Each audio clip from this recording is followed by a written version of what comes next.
capítulo 1, verso 18. Se a graça de Deus me ajudar, hoje a gente finaliza o capítulo 1. Mas não sei, porque os versos são ricos, pessoal. Não sei se eu chego até o capítulo 2. Mas vamos avançando, do verso 18 em diante. Efésios 1, verso 18 em diante.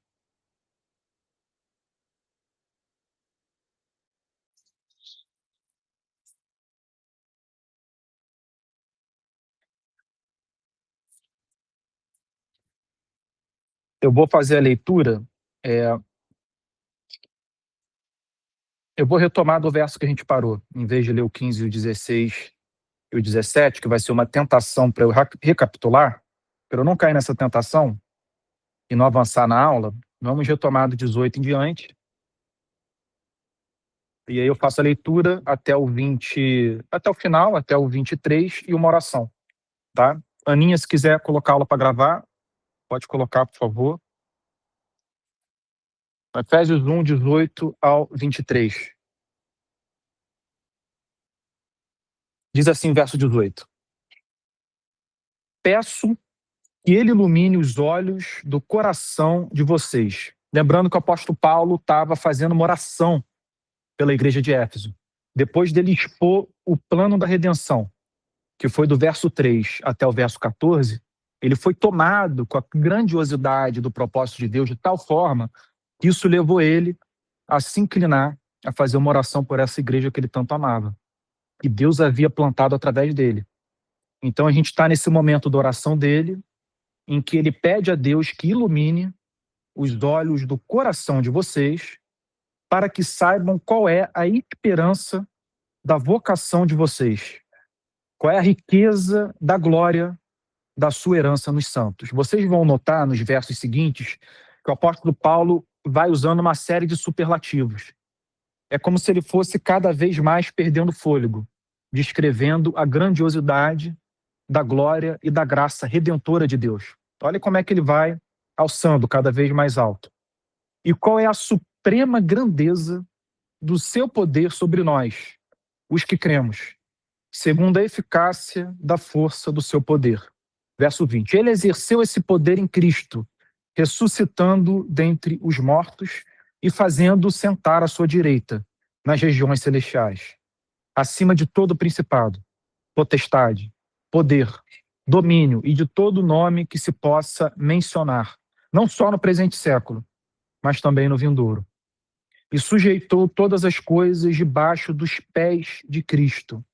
E, para ser o cabeça sobre todas as coisas, o deu à igreja, a qual é o seu corpo, a plenitude daquele que a tudo enche em todas as coisas. Impressionante.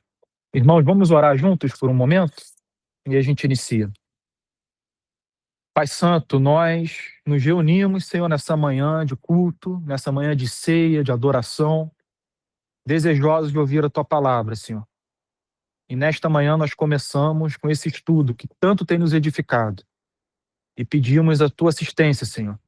Que o Espírito Santo ilumine o nosso entendimento, abra o nosso coração e que a gente possa compreender a excelência da Tua palavra. Nós temos sido muito abençoados ao longo de tantas EBDs, Senhor, especialmente eu, por ter o contato constante com a Tua palavra, com o estudo.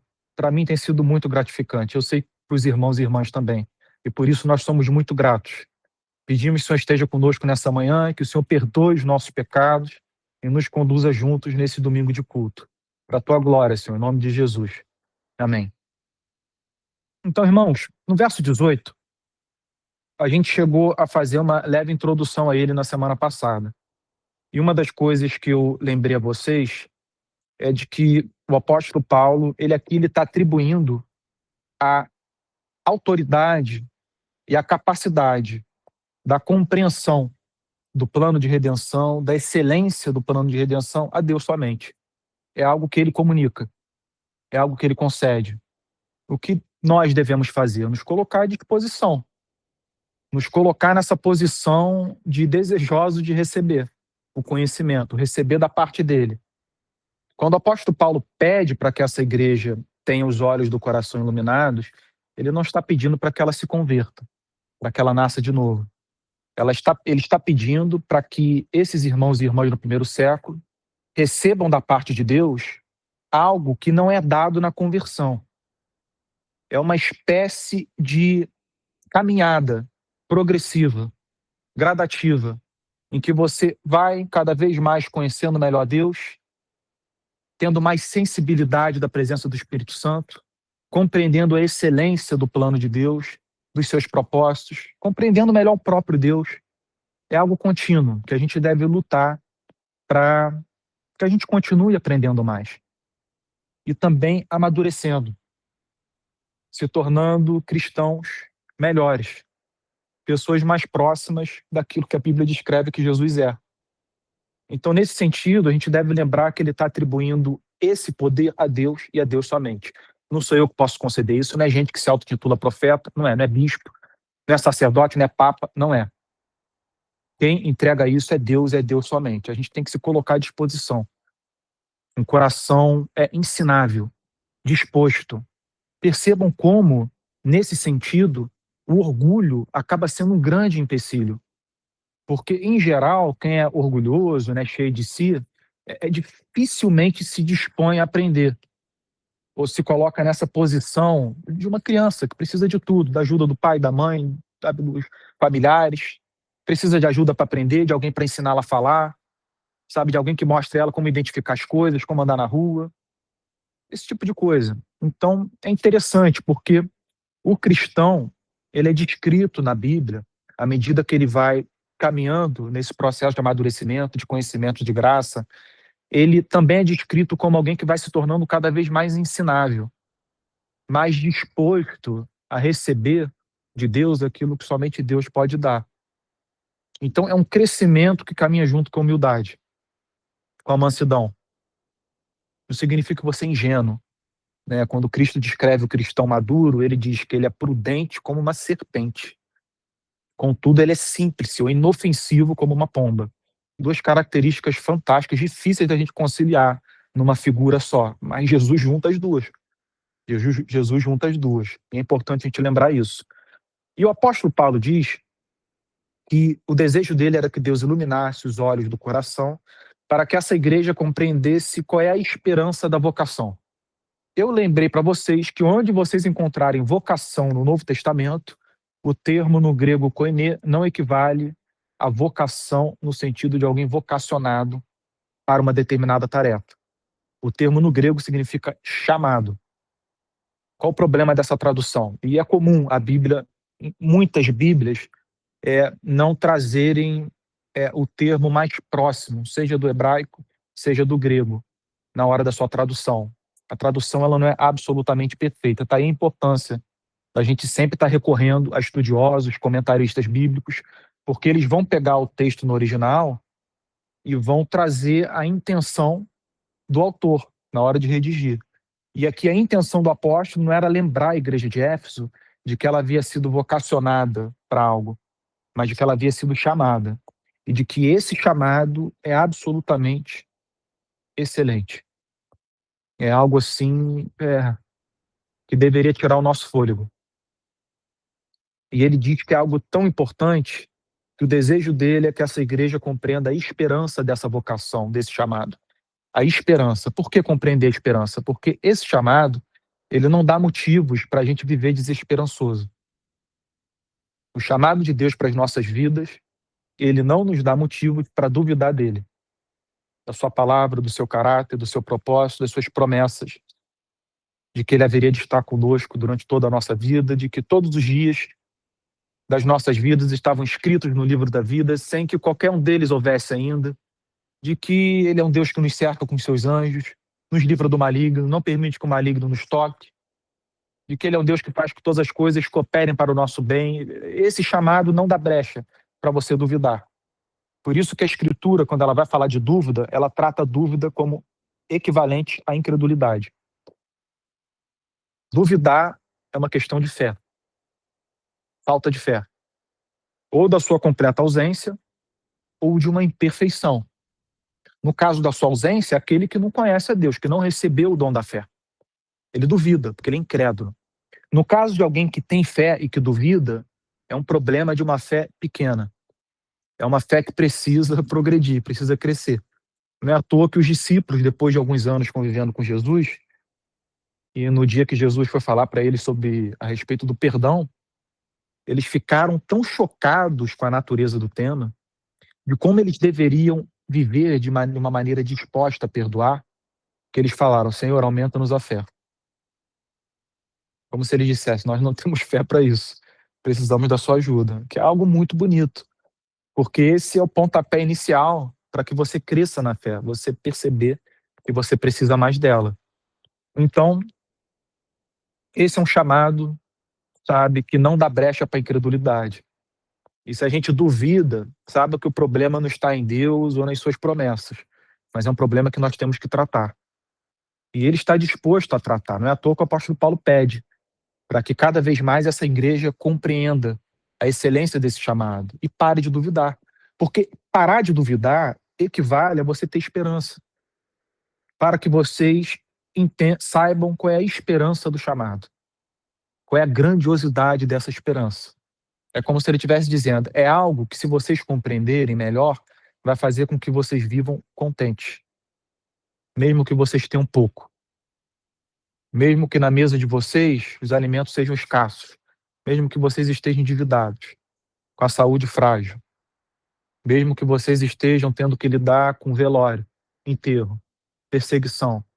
Se vocês compreenderem qual é a esperança dessa vocação, vocês vão viver contentes, seguros, né? E ele também diz: qual é a riqueza da glória da sua herança nos santos?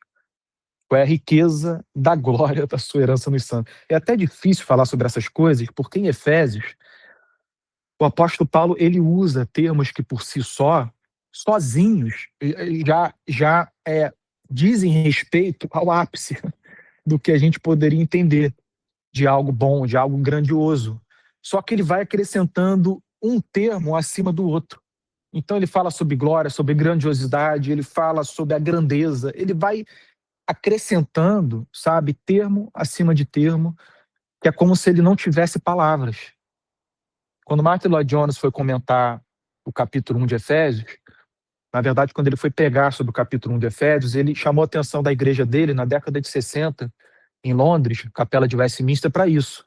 Ele falou: perceba, irmãos, que o apóstolo Paulo, ele não tem palavras para descrever a grandiosidade do chamado de Deus. Ele se perde. É como se o vocabulário humano não fosse adequado. Falta-lhe palavras para que ele descreva a excelência disso. E aqui ele diz: e qual é a suprema grandeza? Se já fosse grandeza por si só, já seria algo impressionante, mas ele acrescenta suprema. É uma grandeza suprema. E não satisfeito, ele diz: do seu poder sobre a riqueza da glória de sua herança nos santos. Eu pulei para o verso 19. E qual é a suprema grandeza do seu poder sobre nós, os que cremos, segundo a eficácia da força do seu poder. Segundo a eficácia da força do seu poder. Então percebam todos os termos. Vamos tentar entender o conjunto de tudo que ele está apresentando do cenário. Ele está falando sobre a esperança do chamado, a riqueza da glória dessa herança, que é uma glória que Deus prometeu compartilhar com o seu povo. Ele atraiu o seu povo para essa glória, embora nós não a contemplemos nessa vida da forma que poderíamos, ou melhor, da forma que seria possível. Deus promete que um dia nós haveremos de contemplar. Um dia nós receberemos olhos, um corpo, um entendimento capaz de compreender melhor essa glória. Isso é descrito como ocorrendo no reino dos céus. Então é a esperança da glória dessa herança. É uma herança, é algo que Deus prometeu a nós. E qual é a suprema grandeza do seu poder? Suprema grandeza do seu poder. O que ele está dizendo é que é o poder acima de todo poder. É o poder ao qual os demais têm que se sujeitar. Ele é o poder supremo. O apóstolo Paulo não está negando a existência de diferentes poderes. Eles existem. A Bíblia descreve o diabo possuindo poder, os anjos malignos possuindo poder. Sabe, nós devemos entender que muitas religiões pagãs possuem alguma espécie de poder envolvido. O problema é que o que o apóstolo Paulo está dizendo é que tudo isso tem que se sujeitar ao supremo poder de Deus, que é o Criador. O resto é criatura. Ele é o Criador. Como disse C.S. Lewis, o diabo é o diabo de Deus. É criatura. Nesse sentido, a gente não deve negar que existam influências malignas no mundo, que possam mover, influenciar políticas, ideologias, filosofias, religiões. Nós não devemos descartar essa possibilidade. Isso existe, a Bíblia é clara sobre isso. O problema é que nós devemos entender que isso não se apresenta numa forma dualista, em que um poder rivaliza com o outro. Não, há um completo desbalanceamento desses poderes. De modo que C.S. Lewis, quando ele foi falar sobre a situação do diabo, do pecado, do mal, ele disse, é um movimento de rebeldia, são rebeldes que se voltaram contra o rei. É a metáfora que C.S. Lewis usa. Por quê? Porque nós não devemos entender esses poderes como se eles estivessem rivalizando contra o outro. Não é. Os anjos maus, os seres humanos maus, aqueles que não amam a Deus, não amam o Criador, não querem viver para a sua glória, são pessoas que se rebelaram contra ele. E que são infinitamente mais fracas do que ele. E cujo poder tem que se submeter a esse poder que o apóstolo Paulo diz que é supremo. Está acima de todo e qualquer poder. Se a gente compreendesse isso, meu Deus. E qual é a suprema grandeza do seu poder sobre nós, os que cremos, a família da fé? Segundo a eficácia da força do seu poder. Não é uma coisa estática. Não é um poder que você fala a respeito. É um poder que age. E age de maneira eficaz. É isso que ele está dizendo. É um poder no qual, como diz o apóstolo Paulo, em Atos, na pregação dele em Atenas, em cujo qual nós vivemos, nos movemos e existimos. É um Deus que a tudo preenche, que a tudo conduz, a tudo controla. Ele é a autoridade suprema e é soberano sobre toda a sua criação. É um poder eficaz. Quando ele diz que é um poder eficaz, a gente deve entender que Deus não criou esse universo, os planetas, o sistema solar e demais galáxias, e deu corda a isso. Ele mantém tudo em ordem através do seu poder, um poder eficaz, que permite com que a vida continue sendo possível. É um poder que nos concede, não ano após ano, mês após mês, semana após semana, segundo após segundo de vida. É um poder que nos sustenta. É um poder profundamente ativo. E olha o que ele diz. Verso 20. Ele exerceu esse poder em Cristo, ressuscitando dentre os mortos e fazendo sentar à sua direita nas regiões celestiais. O apóstolo Paulo está dizendo, não poderia ser mais claro, né? Deus direcionou o seu poder, que é supremo, para impedir que a morte retivesse o seu filho no sepulcro. Ou seja, esse é um poder ao qual a morte tem que dizer amém. A morte tem que obedecê-lo. É um poder capaz de conceder a vida, é um poder que tem autoridade sobre a morte. É isso, é fantástico. O que ele está dizendo é que Deus redirecionou esse poder para que o seu filho não visse corrupção e não permanecesse naquele sepulcro.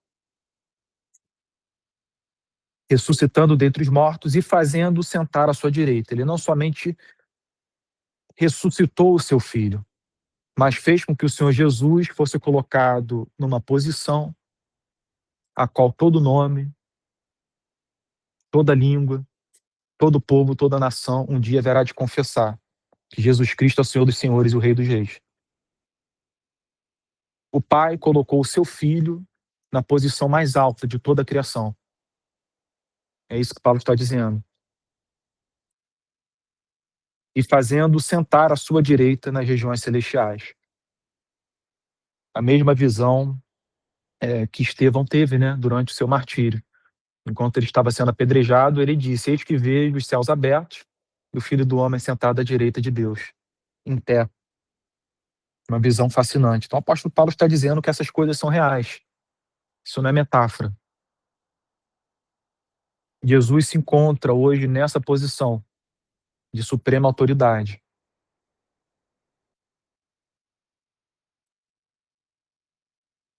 Verso 21. Acima de todo principado, potestade, poder, domínio e de todo nome que se possa mencionar.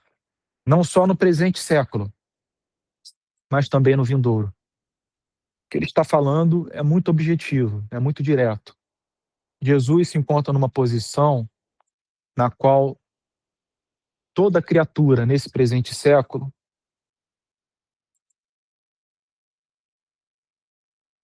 tem que reconhecer a sua superioridade. E ainda que não reconheça agora, um dia isso haverá de ser revelado. E por isso que Apocalipse diz: toda língua confessará, todo olho verá. É algo que está em curso agora. Jesus possui autoridade sobre tudo e todos.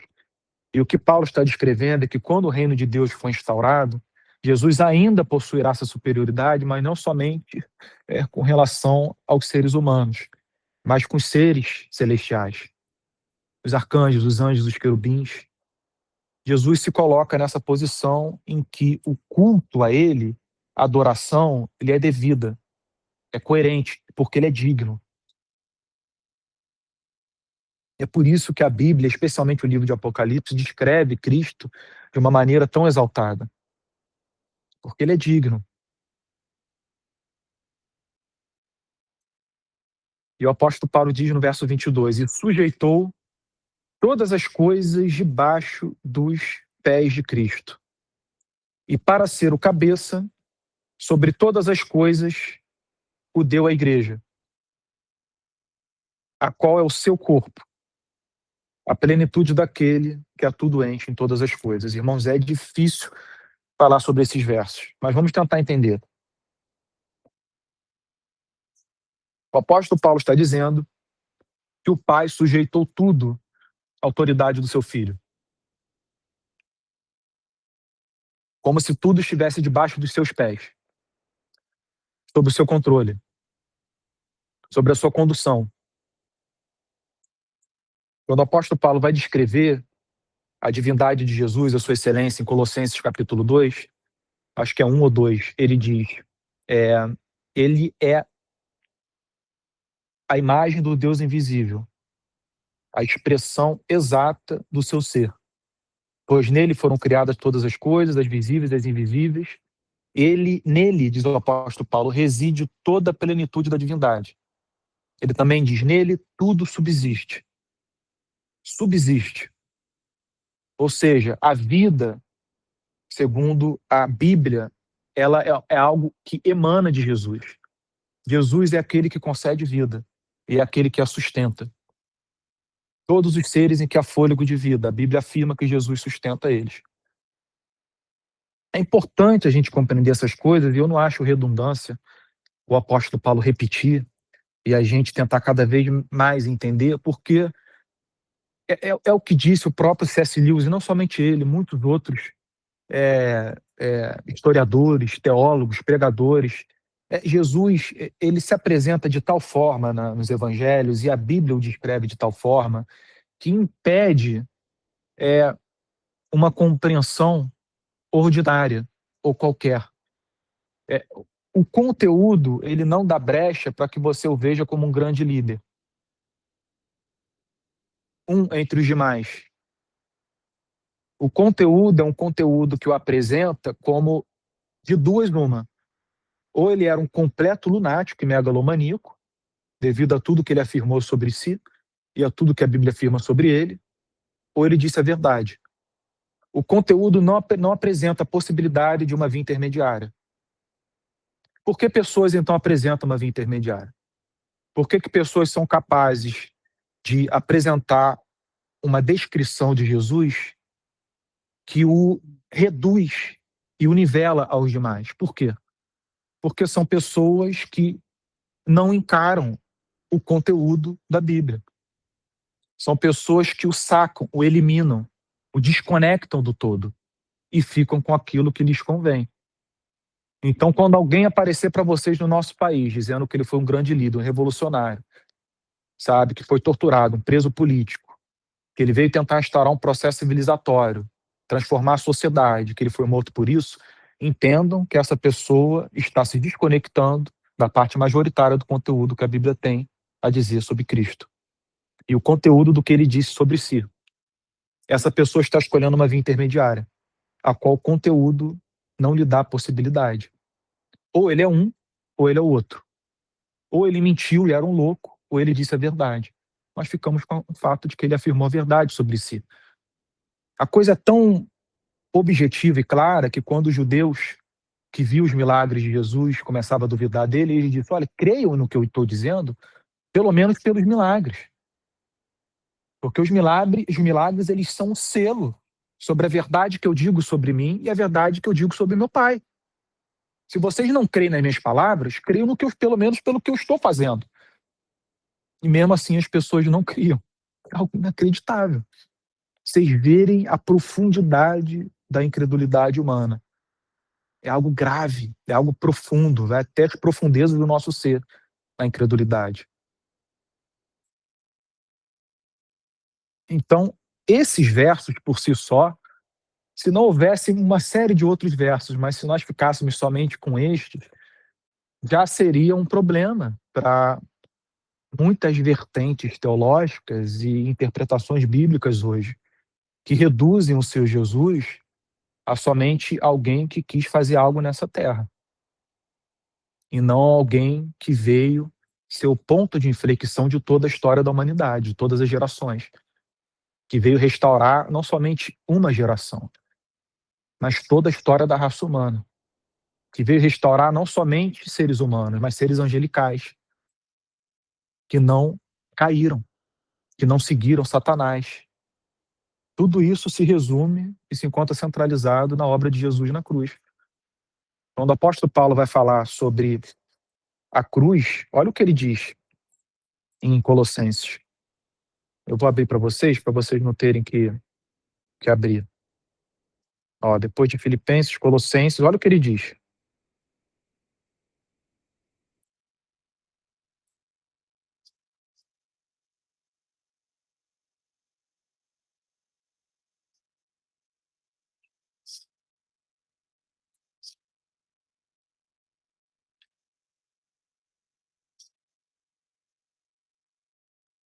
Deixa eu ver se é no capítulo 1.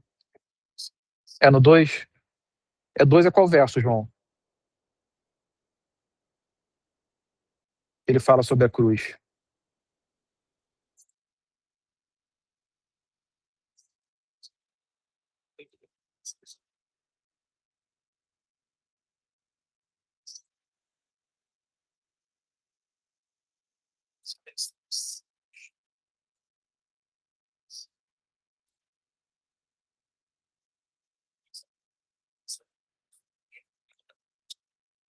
Ele fala sobre ele ter obtido vitória na cruz sobre as potestades. 14? 2, verso 14, não é verdade? Olha o que diz aqui, pessoal. Verso 13. E quando vocês estavam mortos nos seus pecados e na incircuncisão da carne, ele lhes deu vida juntamente com Cristo, perdoando todos os nossos pecados. Paulo está falando sobre a cruz. Verso 14. Cancelando o escrito de dívida que era contra nós e que constava de ordenanças, o qual nos era prejudicial, removeu-o inteiramente, cravando na cruz. E despojando os principados e as potestades, publicamente os expôs ao desprezo, triunfando sobre eles na cruz. O que ele está falando é que a vitória que Jesus obteve aqui, ela não foi meramente uma vitória sobre os nossos pecados, mas contra aqueles que abandonaram o seu estado natural, como de anjos criados por Deus. Esse é um grande mistério, mas é algo que a Bíblia apresenta como verdadeiro, de que Jesus obteve vitória sobre esses seres celestiais na cruz. Ele os expôs à vergonha, à derrota. E eles tiveram que reconhecer na cruz de Jesus, sabe, a sua completa derrota. Então, voltando ao verso 22, e sujeitou todas as coisas debaixo dos pés de Cristo, e para ser o cabeça sobre todas as coisas, o deu à igreja. É que o apóstolo Paulo está dizendo, que a igreja faz parte integral de Jesus. Ela é como o seu corpo, por isso que essa metáfora é a metáfora utilizada, quando a Bíblia vai falar sobre Jesus e a igreja. Ela afirma que Jesus é o cabeça e a igreja é o seu corpo. Há uma união indissolúvel. É uma união que não pode mais ser separada. Ele comunicou conosco a sua própria vida. Nós fomos enxertados nele.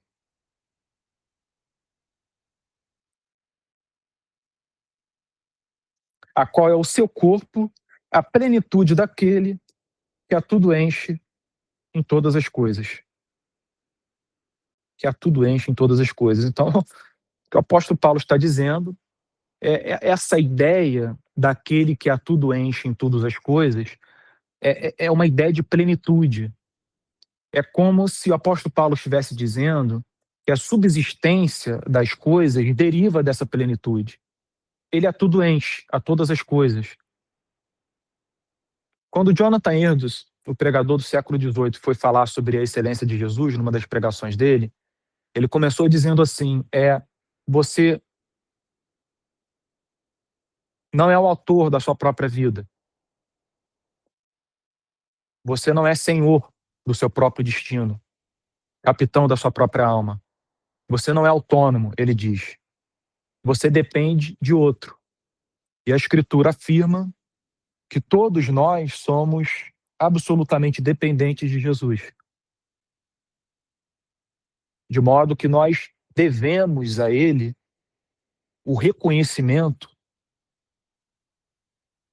da autoridade sobre as nossas vidas, pois foi Ele quem a nos concedeu. Então, nesse sentido, você não reconhecê-lo, não adorá-lo, não glorificá-lo, a isso a Bíblia atribui pecado. E esse é um ponto, assim, é uma pedra de tropeço para a humanidade, pois a humanidade não aceita isso. Foi por isso que tantos se insurgiram contra ele no primeiro século. Pois eles não aceitaram a autoridade que ele afirmava possuir. Eles não aceitaram. Vocês lembram da parábola da vinha, dos lavradores maus? Jesus estava sendo perseguido, né, consistentemente pelos fariseus. Onde ele ia, os fariseus iam atrás, e os judeus, os rabinos, os saduceus. E aí, depois de um tempo, ele para e conta uma parábola a eles.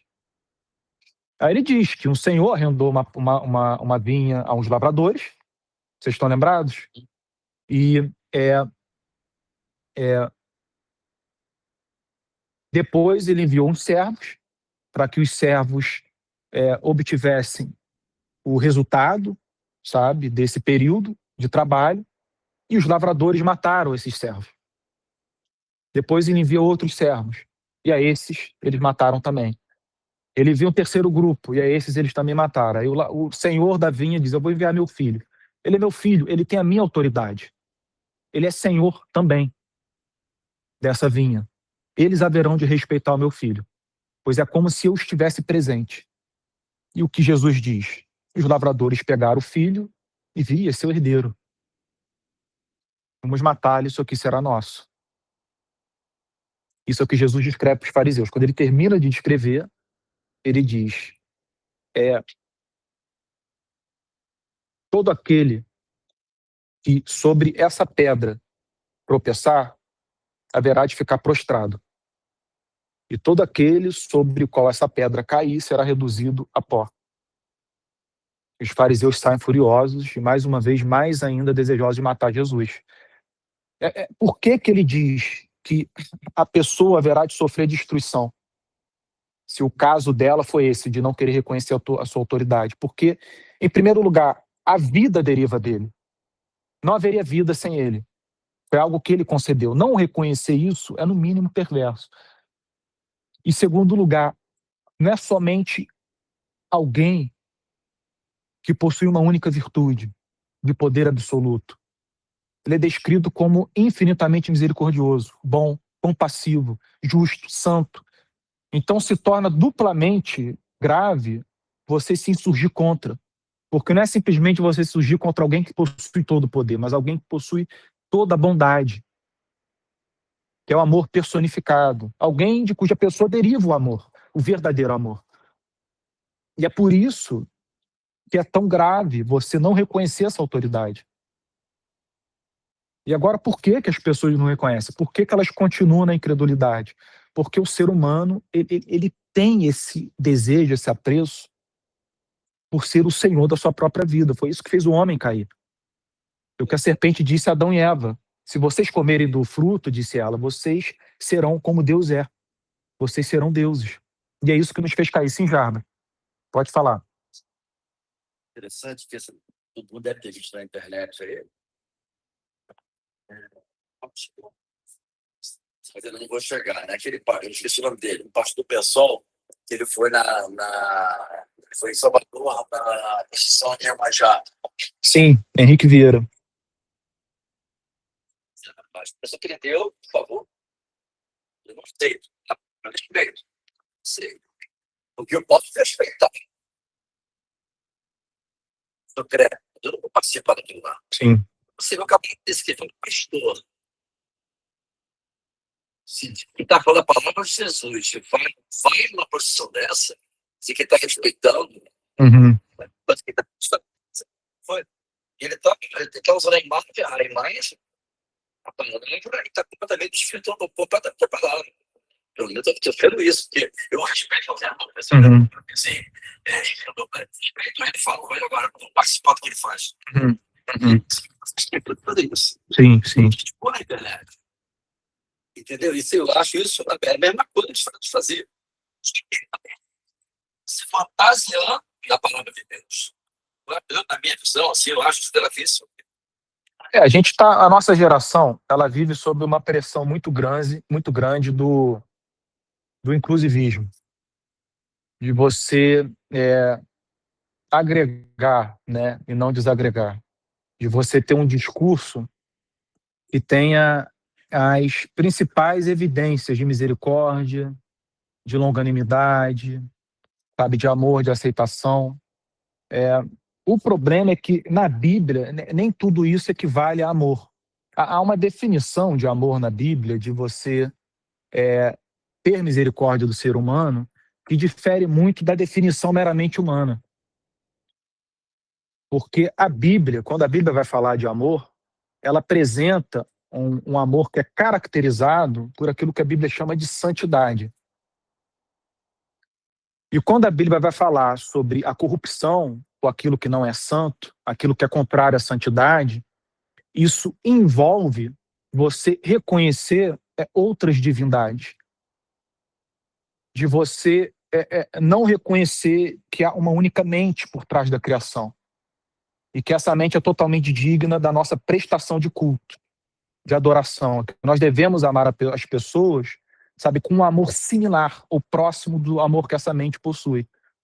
Só que essa mente, esse ser que a Bíblia descreve como Deus, ele é apresentado tendo uma aversão à injustiça e à maldade.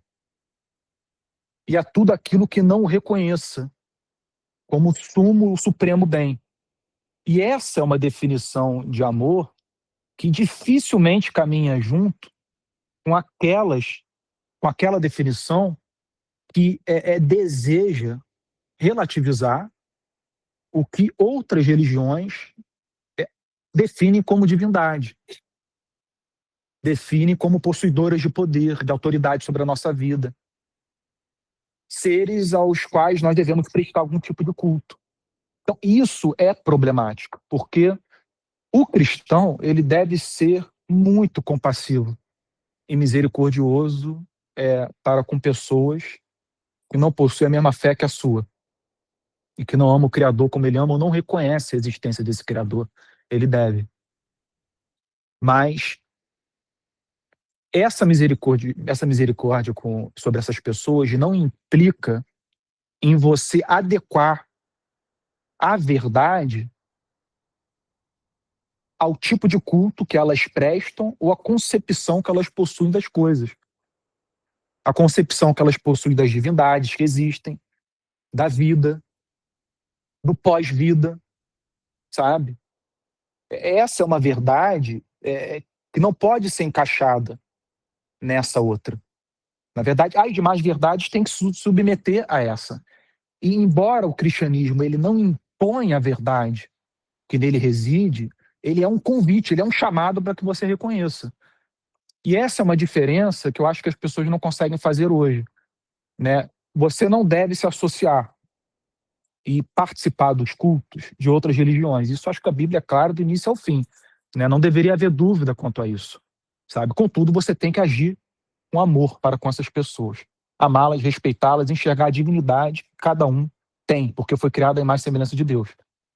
Isso é assim, é basilar, isso é basilar. Só que essa verdade que nós recebemos de Deus, a verdade que Deus tem a dizer sobre si, ela não é uma imposição coercitiva e que obriga as pessoas a aceitar. Ela apresenta a verdade e ela os convida a reconhecer. É um chamado, não é uma imposição. É a comunicação da graça e não a apresentação de um script de lei. Isso tem que ser diferenciado, porque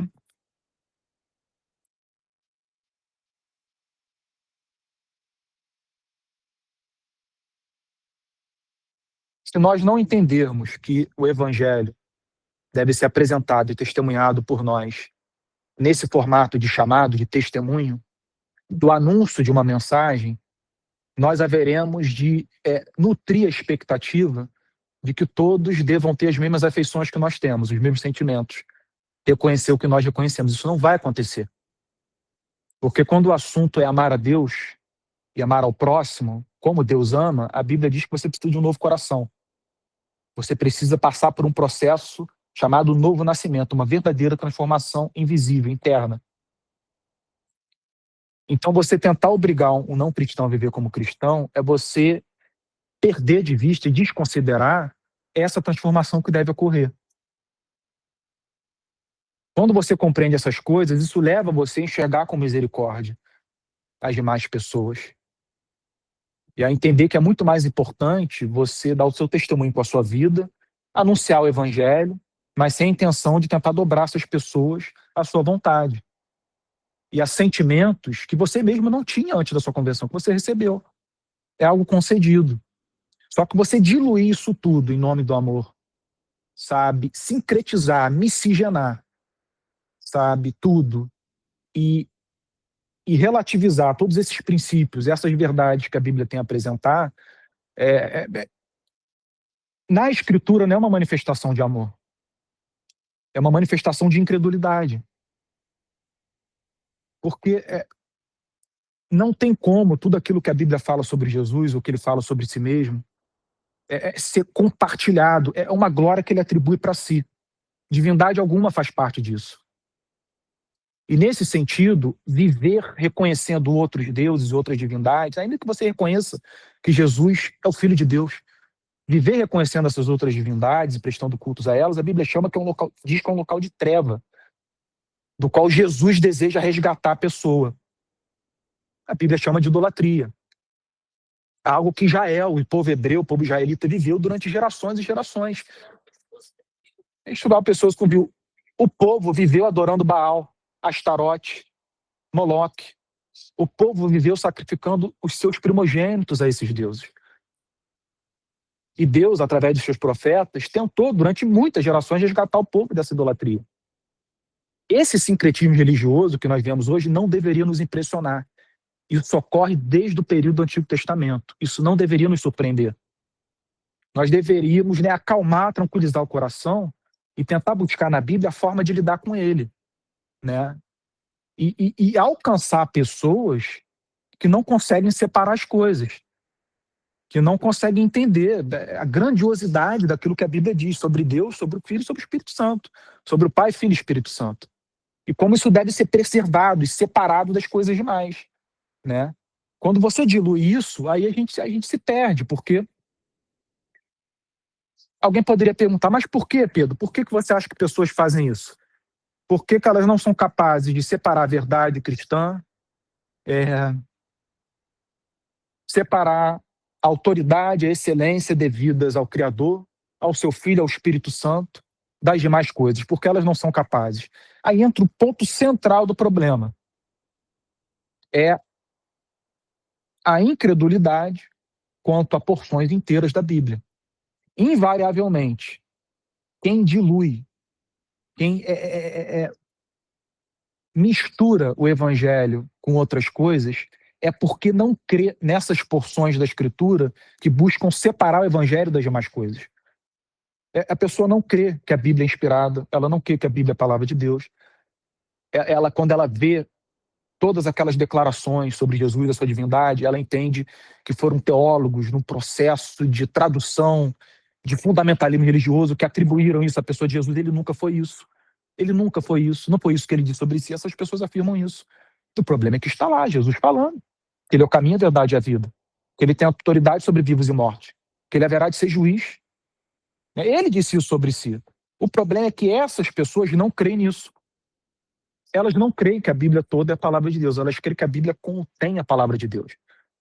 Invariavelmente, essas parcelas inteiras da Bíblia que elas discordam, elas dizem que é fruto de fundamentalismo religioso. De gente que corrompeu o texto. Aí o que elas ficam? Elas ficam só com aquele líder, inclusivista, que não rechaçou ninguém, que foi perseguido pela política do seu tempo, pelos líderes religiosos, sabe? E que só pregou o amor e tal. Sim, Marilza.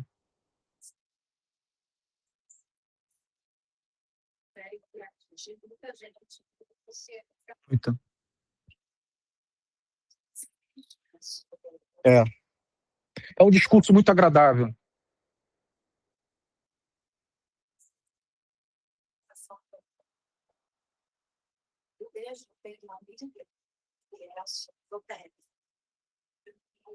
A gente vai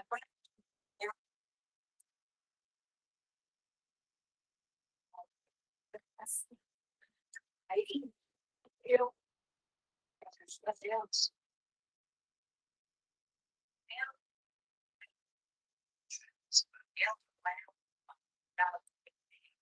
pela sua criação.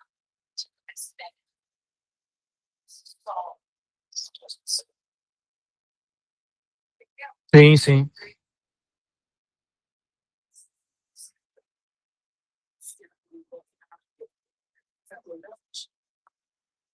Sim.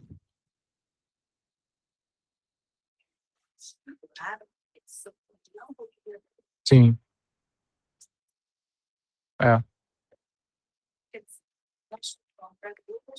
Mas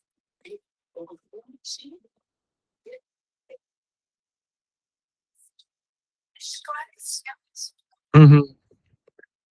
Eu acho que apresentar isso da forma que você apresentou é algo bem bonito e raro hoje em dia, né? Eu acho que você rechaçar é muito problemático. Por que rechaçar é problemático? Quando o apóstolo Paulo foi pregar em Atenas, eu vou terminar a aula já já, porque a gente está avançando bastante no tempo. Mas quando o apóstolo Paulo foi pregar em Atenas, ele se deparou com uma cidade onde o que predominava era o politeísmo, além da cidade ser o coração da filosofia da época, pois Atenas foi durante séculos o coração da filosofia e que influenciou o mundo. E o apóstolo Paulo se deparou com uma série de cultos a deuses diferentes, vários. Era um politeísmo muito além do que a gente vê hoje, muito além, né? Porque aquilo que a gente vê hoje como desenho animado, filme da Marvel, né, Thor e tal, Zeus, naquela época eram deuses, eles eram adorados. Não era personagem de filme, era uma religião. A religião nórdica, aquilo que hoje é chamado de mitologia nórdica, né, e que a gente vê nos filmes sobre os vikings e tal, naquele tempo era religião também.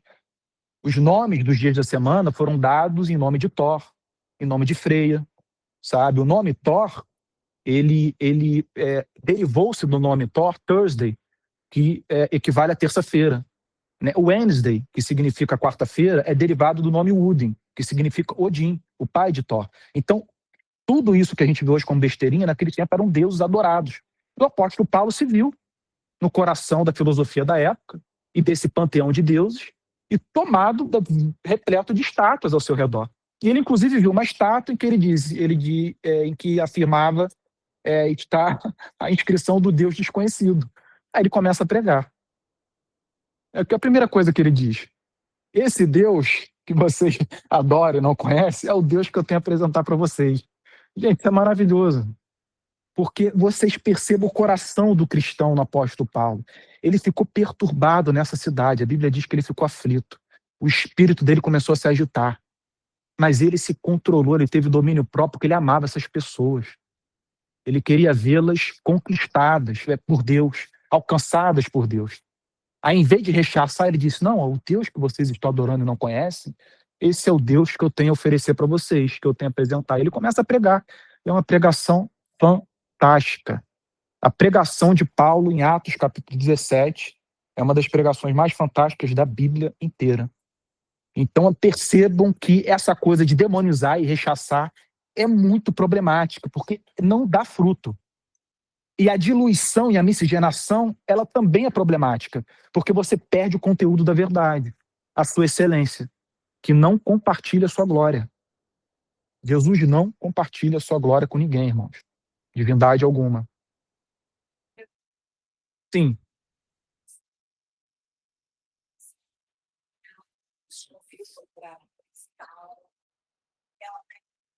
Ah, que legal. Ela viu em você um bom testemunho.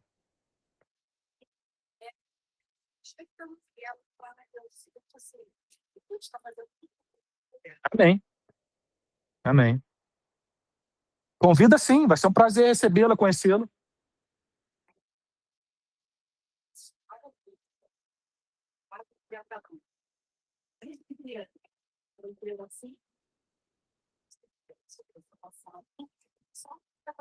É difícil.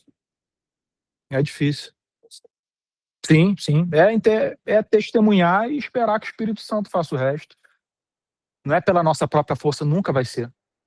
Irmãos, vou encerrar aqui, porque a gente só tem 10 minutinhos para o café e eu tenho que preparar as coisas para a transmissão do culto. Só queria agradecer a presença de vocês aqui. A sala está cheia, tem bastante gente também na sala virtual. Oi? Até a foto no grupo? Legal. Marisa colocou a foto aí no Telegram. Obrigado pela participação. A gente se vê semana que vem para iniciar o capítulo 2 de Efésios.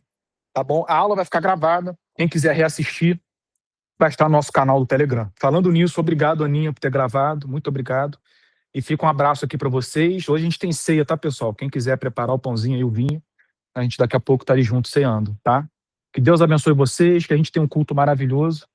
E eu espero que essas aulas continuem edificando, esclarecendo muita coisa e fazendo que a gente se encante mais pelo Evangelho. Esse é o objetivo. Esse é o objetivo. Gente, tchau, tchau. Um abraço para vocês e um bom culto.